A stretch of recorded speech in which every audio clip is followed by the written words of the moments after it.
بسم اللہ الرحمن الرحیم۔ خوارزم کے قریب ہی ایک تیسرا شہر بھی ہے، نام اس کا ہزار اسپ ہے۔ ہزار اسپ کا شہر اس علاقے میں تیسرے نمبر پر آتا تھا جو دریائے جیہون کے شمالی کنارے پر واقع تھا۔ شہر کی اراضی بھی اسی دریا کے پانی سے سیراب ہوتی تھی۔ یعقوب حمودی جب اس شہر سے گزرا تو اس کی رونق پورے شباب پر تھی اور اس منڈی میں انواع و اقسام کے تجارتی سامان فروخت ہوا کرتے تھے۔ ہزار اسپ اور اس کے قریب ہی ایک دوسرے شہر تریا کے درمیان 3 چھوٹے چھوٹے مزید شہر ہوا کرتے تھے، جن میں سے ایک کا نام جکڑ بند تھا جس کے ارد گرد پھلوں کے باغات تھے، دوسرے کا نام درگان تھا جس کے چاروں طرف صرف انگوروں کے باغات تھے، تیسرے کا نام سدور تھا جو عین دریا کے کنارے پر واقع تھا۔ چونکہ دریائے جیہون کے آس پاس کی زمین سطح آب کے متوازی واقع ہوئی تھی، اس لیے دریا کے دونوں کناروں سے نہریں کاٹ کر یہ زمینیں سیراب کی گئی تھیں، جن سے علاقے کی پیداوار میں کئی گنا اضافہ ہو گیا تھا۔ مشرقی کنارے سے جو نہر نکالی گئی تھی وہ تو اتنی بڑی تھی کہ اس میں کشتیاں چلتی تھی اور شمال میں دور دور تک اس سے آبپاشی کا کام لیا جاتا تھا۔ مغربی کنارے سے جو نہریں نکالی گئی تھی ان کی تعداد کافی زیادہ تھی اور ان سے ہزار اسپ اور خیوا کے درمیان کا سارا علاقہ سیراب ہوتا تھا، جس کی وجہ سے عوام بڑے خوشحال تھے۔ اس علاقے کی زرعی پیداوار اناج اور دالوں پر مشتمل تھی، کپاس بھی کافی مقدار میں وہاں ہوتی تھی۔ اس کے سرسبز مرغزاروں اور چراگاہوں میں بھیڑوں کے بڑے بڑے ریوڑ چرتے دیکھے جا سکتے ہیں اور ترکستان اور خراسان کے تجارتی قافلے اس کی منڈیوں میں کھینچے چلے آتے ہیں۔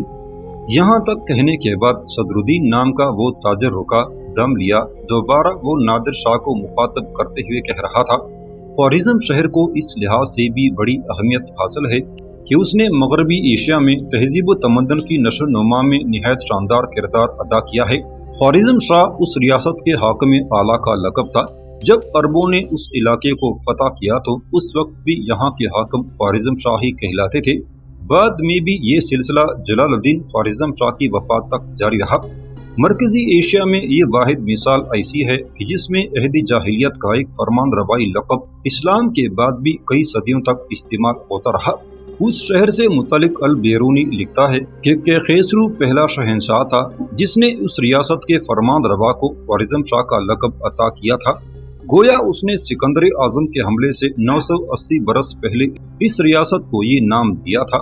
چونکہ البیرونی کے سوا اور کہیں یہ روایت نہیں ملتی، اس لیے یہ کہنا مشکل ہے کہ اس میں صداقت کا کتنا عنصر ہے۔ اے بادشاہ، اسی شہر کے متعلق علامہ طبری لکھتا ہے کہ جب قتیبہ بن مسلم نے ترکستان پر چڑھائی کی تو اس وقت کے خوارزم شاہ کے بھائی کا نام خرزاد تھا۔ اصل خوارزم شاہ جس کا نام کسی کو معلوم نہیں، وہ اس وقت عضو معطل کی طرح خوارزم میں پڑا ہوا تھا۔ جب یہ علاقہ اسلامی خلافت کے تحت آ گیا تو ظاہر ہے اس ریاست کا فرمان روا بھی اسی لقب کے ساتھ دربار خلافت سے وابستہ ہو گیا تھا، لیکن افسوس ہے کہ تاریخ اس سلسلے میں رہنمائی سے قاصر ہے۔ اے بادشاہ، مورخ بیہقی ابو ریحان البیرونی کے حوالے سے ہی شہر سے متعلق لکھتا ہے کہ خوارزم کا علاقہ اس وقت سے ایک علیحدہ ریاست کی صورت میں چلا آ رہا ہے جب ایران کا بادشاہ بہرام گور تھا اور اس کے ایک رشتہ دار نے موقع پا کر اس پر قبضہ کر لیا تھا اور پھر بعد میں عرب اس پر قابض ہو گئے تھے۔ لیکن چونکہ ترکستان کی تاریخ میں ان لوگوں کا کردار کوئی اہمیت نہیں رکھتا، اس لیے مورخین نے انہیں قابل اعتماد نہیں گردانا۔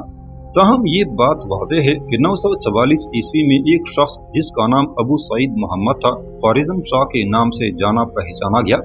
تاریخ کے اوراق میں اس کا ذکر ملتا ہے اور امیر ساسانی کی طرف سے وہ وہاں فرائض حکومت انجام دیا کرتا تھا، لیکن مختصر سے عرصہ کے بعد ابو سعید نے امیر کے خلاف علم بغاوت بلند کر دیا اور میسور ہو گیا۔ جب امیر کو معلوم ہوا تو اس نے اپنے ایک عسکری سالار کو جس کا نام ابراہیم تھا لشکر دے کر خوارزم شاہ کی گوشمالی کے لیے روانہ کیا، لیکن سوئے اتفاق سے کماندار راستے میں مر گیا اور لشکر واپس آ گیا۔ امیر ساسانی نے ایک اور ترک سردار کو لشکر دے کر اس مہم پر روانہ کیا۔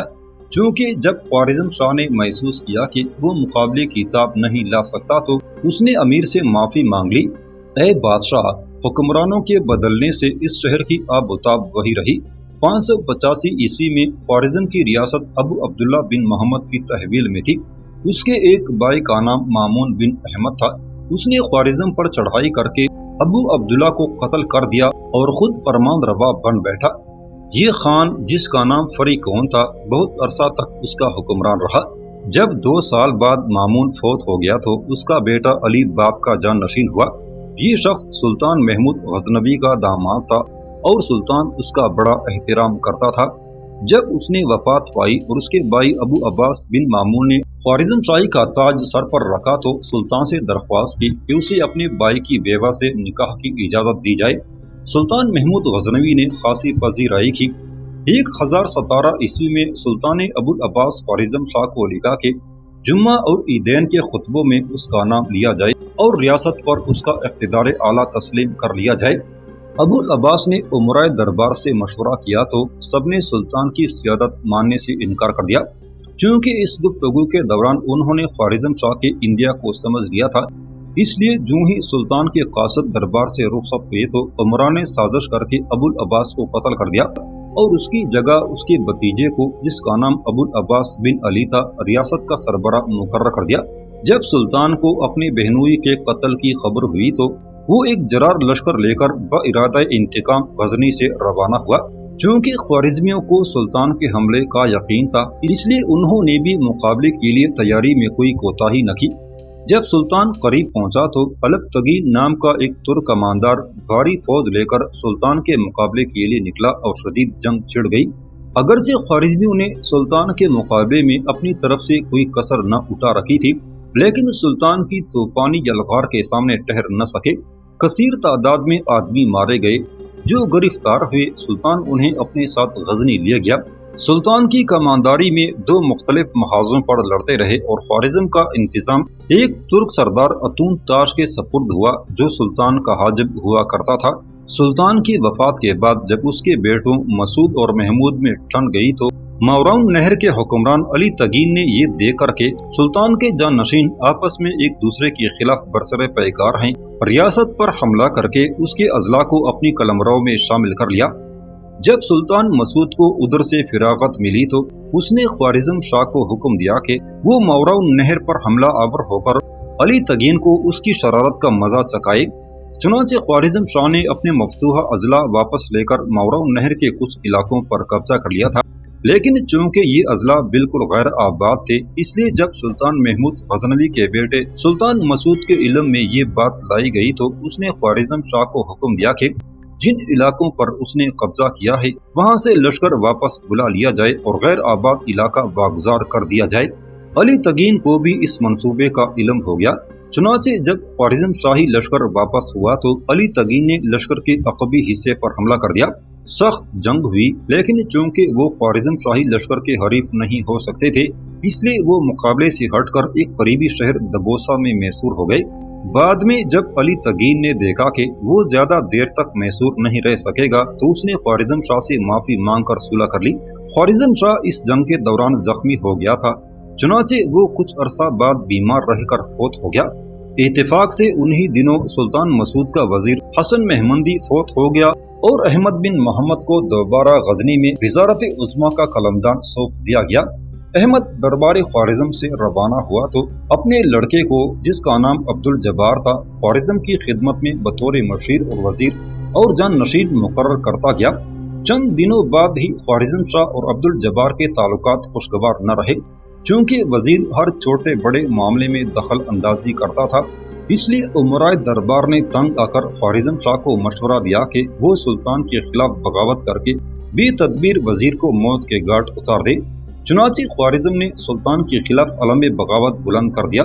چونکہ عبد الجبار کو خوارزم شاہ کے ارادے کا علم ہو چکا تھا اس لیے گرفتاری سے بچنے کے لیے وہ روپوش ہو گیا۔ چنانچہ اس دوران مفسدوں اور فساد پردازوں کو موقع مل گیا اور انہوں نے مشہور کر دیا کہ خوارزم شاہ کی بغاوت میں احمد بن محمد سابق وزیر برابر کا شریک ہے اور اس کی شہ پر ہی خوارزم شاہ نے دربار غزنی کے خلاف بھی انتہائی قدم کیا ہے، اور اس طرح موجودہ وزیر کی روپوشی پر سوچے سمجھے منصوبے کے تحت عمل کیا گیا۔ جب سلطان کو ان امور کا علم ہوا تو اس نے خوارزم پر حملہ کرنے کا ارادہ کیا۔ لشکر لے کر روانہ ہوا۔ جاڑے کا موسم شروع ہو چکا تھا اور برف باری کی وجہ سے تمام راستے بند ہو گئے تھے۔ چونکہ خوارزم تک رسائی انتہائی مشکل تھی، اس لیے سلطان نے وقتی طور پر جرجان کا رخ کیا تاکہ جاڑا وہاں بسر کرنے کے بعد بہار کے موسم میں خوارزم پر حملہ آور ہو۔ صدر الدین لمحہ بھر کے لیے رکا، پھر وہ نادر شاہ کو مخاطب کرتے ہوئے کہہ رہا تھا، خوارزم شاہ کے دربار میں بعض امراء ایسی بھی تھے جو غزنی کے سلطان کے مخلص اور ہمدرد تھے۔ ان میں سے ایک امیر نے موقع پا کر خوارزم کو قتل کر دیا، اور روپوش عبد الجبار کو جب خوارزم شاہ کے قتل کا علم ہوا تو وہ جرجان سے سلطان کی خدمت میں حاضر ہو گیا اور تمام واقعات گوشے گزار کیے۔ پھر ذرائع سے بھی وزیر کے بیان کی تصدیق ہو گئی تو سلطان کے شبہات اپنی وزیر احمد بن محمد کے بارے میں رفع ہو گئے اور غلط افواہوں کا اثر زائل ہو گیا۔ اس کے بعد عبد الجبار کو حکم دیا کہ ریاست کی زمام اختیار اپنے ہاتھ میں لے کر حکومت کے کاروبار کو سنبھالے، لیکن سلطان کی تجویز کامیاب نہ ہو سکی کیونکہ مقتول خوارزم شاہ کے غلاموں نے بغاوت کر کے عبد الجبار کو قتل کر دیا اور ایک شخص اسماعیل کو خوارزم کا حکمران بنا دیا۔ بعد میں سلطان کی سیادت اعلیٰ کے خلاف بھی بغاوت کر دی۔ جب سلطان کو ان افسوسناک واقعات کا علم ہوا تو اس نے ایک شخص شاہ ملک بن علی کو، جو خوارزم سے ملحقہ علاقوں کا حاکم تھا، لکھا کہ وہ خود ساختہ خوارزم شاہ کی مناسب گوش مالی کرے۔ شاہ ملک نے تعمیلی حکم میں خوارزم پر لشکر کشی کی۔ چونکہ خوارزم شاہ مقابلے کی تاب نہ لا سکتا تھا، اس لیے وہ بھاگ کر ایک قریبی حکمران تغرل بیگ کے پاس چلا گیا۔ جب سلطان کو خوارزم شاہ کے فرار اور تغرل بیگ کے ہاں اس کی پناہ گزینی کا علم ہوا تو اسے یقین ہو گیا کہ آخر ذکر ضرور خوارزم شاہ کی امداد کرے گا، اس لیے سلطان نے اپنے بیٹے مودود کو شاہ ملک کی امداد کے لیے روانہ کیا۔ چنانچہ شاہ ملک اور مودود دونوں تغرل کے خلاف حرکت میں آئے۔ شدید جنگ چھڑ گئی جس میں مودود کو شکست بھی۔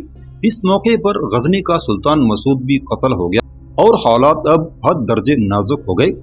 مودود اب اپنی باقی ماندہ عسکری طاقت کو لے کر واپس غزنی چلا گیا اور شاہ ملک تغرل بیگ کی ملازمت میں شامل ہو گیا۔ یہ خوارزم شاہی سلسلہ کوئی تقریباً 1.5 صدی تک جاری رہا۔ اس ریاست میں فرمان روا مکمل طور پر آزاد اور خود مختار نہیں تھا۔ کچھ عرصہ تک یہ لوگ سامانیوں کے ماتحت رہے، پھر غزنیوں کے۔ اس عرصہ میں ان میں سے بعض نے خود مختاری کے لیے ہاتھ پاؤں مارے لیکن کامیاب نہ ہو سکے۔ اے بادشاہ، بلا شبہ خوارزم شاہی سلسلے کے بعض سلاطین کچھ عرصہ تک سلجوقیوں اور ترکان خطا کے باز گزار بھی رہے، لیکن انہوں نے اپنی خود مختاری کو متاثر نہیں ہونے دیا۔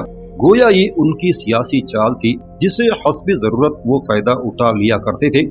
چنانچہ جب اس ظاہر داری کی ضرورت نہ رہی تو انہوں نے بلا تکلف اس توقع عذاب کو اتار پھینکا اور خراج وصول کرنے والی حکومتیں ان کا بال تک بھی بیکا نہ کر سکیں۔ اے بادشاہ، اب بھی خوارزم شاہی ریاست کا مرکزی شہر خوارزم ہے، آزاد ہے۔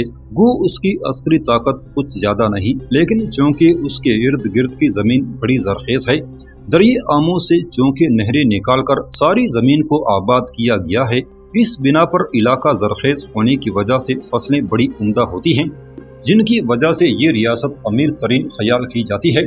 یہاں تک کہنے کے بعد صدر الدین رکا، دم لیا، پھر غور سے نادر شاہ کی طرف دیکھتے ہوئے کہنے لگا، اے بادشاہ، خوارزم سے متعلق میں جس قدر حالات جانتا تھا وہ میں نے آپ کی خدمت میں پیش کر دیے ہیں۔ جواب میں نادر شاہ نے اپنے چوکیدار کو بلایا، اس سے نقدی طلب کی۔ وہ نقدی اس نے انعام کے طور پر تاجر صدر الدین کو دی اور اسے رخصت کر دیا تھا۔ نادر شاہ ایک بار پھر اپنا لشکر لے کر مہم جوئی کے لیے نکلا۔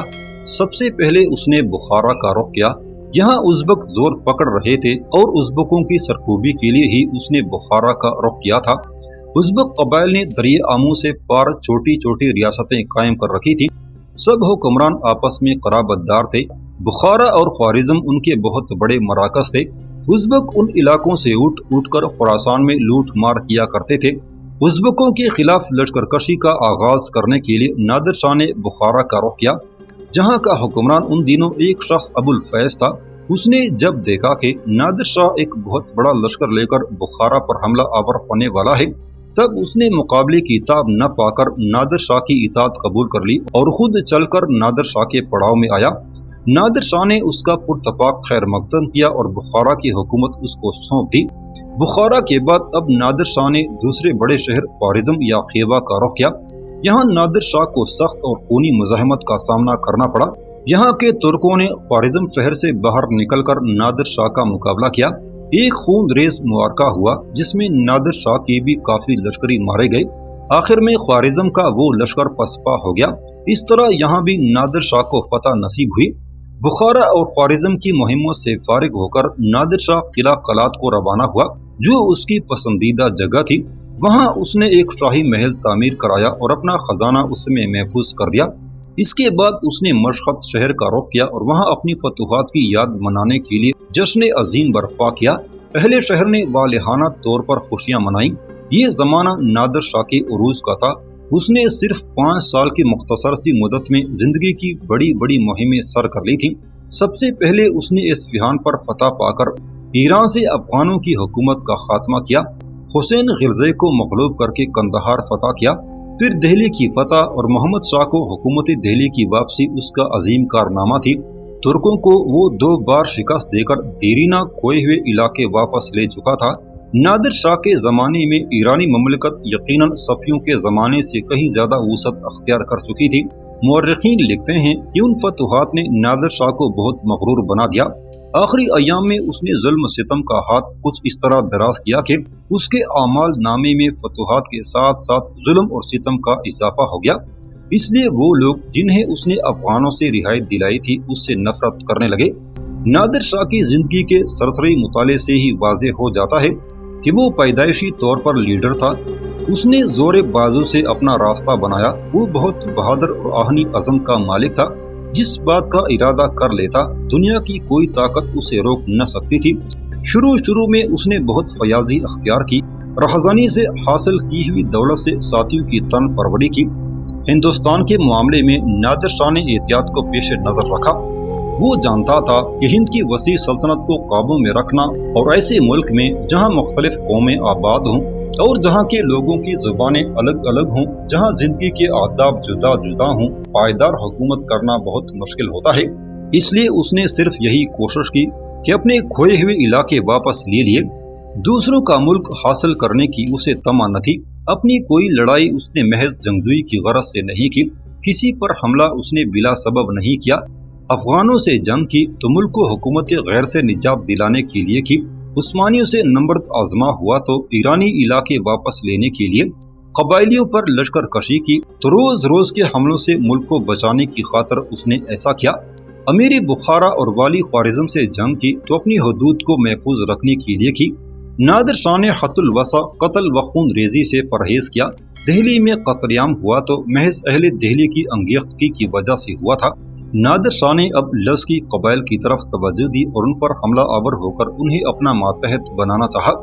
اس کی وجہ اس لیے پیش آئی کہ جن دنوں نادر شاہ اپنی ہندوستان کی مہم میں مصروف تھا تو لشکری جو بنیادی طور پر ترک تھے اور داغستان کے آس پاس اور اس کے نواح میں آباد تھے، انہوں نے شورش برپا کی اور نادر شاہ کے کچھ علاقوں پر حملہ آور ہوئے۔ نادر شاہ اس وقت ہندوستان میں تھا۔ اس نے اپنے بھائی کو لشکریوں پر حملہ آور ہونے کے لیے کہا، لیکن لشکری جو داغستان کے آس پاس آباد تھے وہاں کے جنگجو اور نہایت ہنرمند تھے۔ چنانچہ انہوں نے نادر شاہ کے بھائی کو بدترین شکست دی اور جنگ کے دوران نادر شاہ کے بھائی کو موت کے گھاٹ اتار دیا تھا۔